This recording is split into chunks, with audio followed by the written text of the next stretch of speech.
Votre été touristique avec Fréquence Plus et Va-et-Vient. Votre magazine touristique Bourgogne-Franche-Comté. Dans ce nouvel épisode, nous explorons le territoire d'Ouche et Montagne en Côte d'Or. Situé à l'entrée de l'agglomération dijonnaise, dans le canton de Talent, ce territoire s'étend sur 320 km² et regroupe pas moins d'une trentaine de communes. Ouche et Montagne est une terre de trail, de randonnée, de balades à vélo, de promenades le long du canal de Bourgogne ou dans ses jardins remarquables. Une terre d'histoire avec ses monuments classés, ses forteresses surprenantes, ses édifices singuliers. Et une terre de saveurs avec ses nombreux artisans, producteurs, restaurants et ses incontournables soirs de marché l'été permettant de découvrir le savoir-faire local. Et bien plus encore. Alors découvrons le territoire d'Ouche et Montagne avec Mélanie Deline, animatrice tourisme. Bonjour Mélanie. Bonjour Cynthia. Pouvez-vous nous présenter plus en détail ce territoire d'Ouche et Montagne ? Alors je pense que Cynthia, vous l'avez fait très bien là il y a 5 minutes, donc je vais vous embaucher l'office de tourisme, c'est comme ça que ça va se passer. Merci.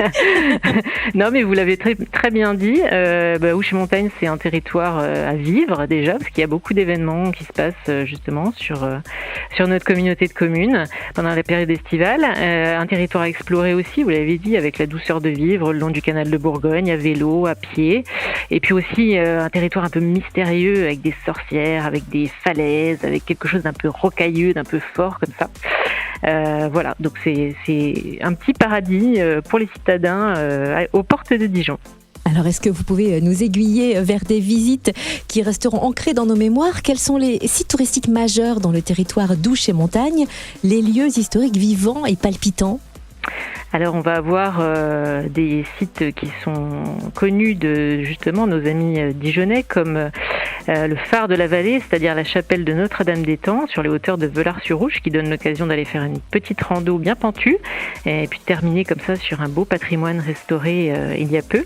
On a des jardins remarquables aussi, je pense au jardin de Barbirey-sur-Ouche par exemple avec le château et puis le canal de Bourgogne bien sûr, le long de cette véloroute on prend son temps, on va à vélo, on peut pêcher aussi, les falaises de Beaune-la-Roche et le château de Malin, donc on distingue assez clairement quand on arrive à Malin, qui est perché un petit peu sur son éperon rocheux et qui a donc cette histoire assez cocasse, insolite d'avoir vu deux sœurs donc vivre dans l'édifice, mais elles ne s'entendaient pas du tout, donc elles ont décidé de construire un mur pour partager le château en deux et c'est l'histoire un petit peu qu'on aime bien raconter justement aux visiteurs.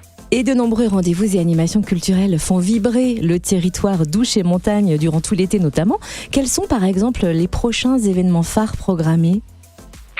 Alors, c'est vrai que notre territoire est assez connu pour un événement phare qui a lieu plutôt au mois de juin, qui s'appelle la Foire des sorcières de Malin, qui est vraiment un événement de grande ampleur.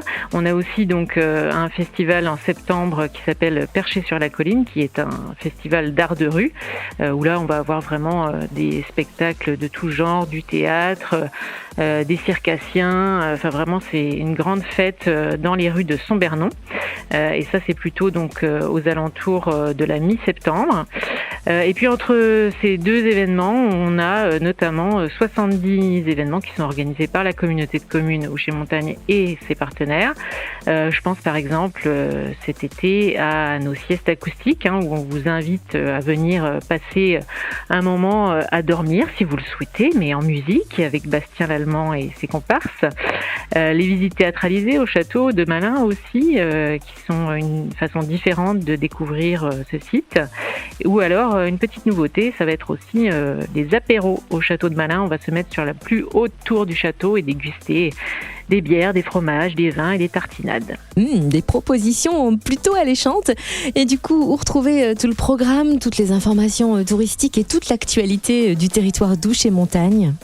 Alors bien sûr, il faut aller sur notre site internet entreoucheetmontagne.fr. À la rubrique agenda, vous avez aussi une billetterie en ligne pour réserver vos places et puis nous suivre sur les réseaux sociaux Facebook et Instagram. C'est noté, merci pour toutes ces précisions. Mélanie Deline, animatrice tourisme dans le territoire d'Ouche et Montagne en Côte d'Or. Et maintenant, suivez vos envies. La Bourgogne-Franche-Comté n'a pas fini de vous surprendre. Votre été touristique ? Vivez-le avec Fréquence Plus et Va-et-Vient. Votre magazine touristique Bourgogne-Franche-Comté fête ses 10 ans. Disponible gratuitement dans les offices de tourisme de la région. Fréquence Plus.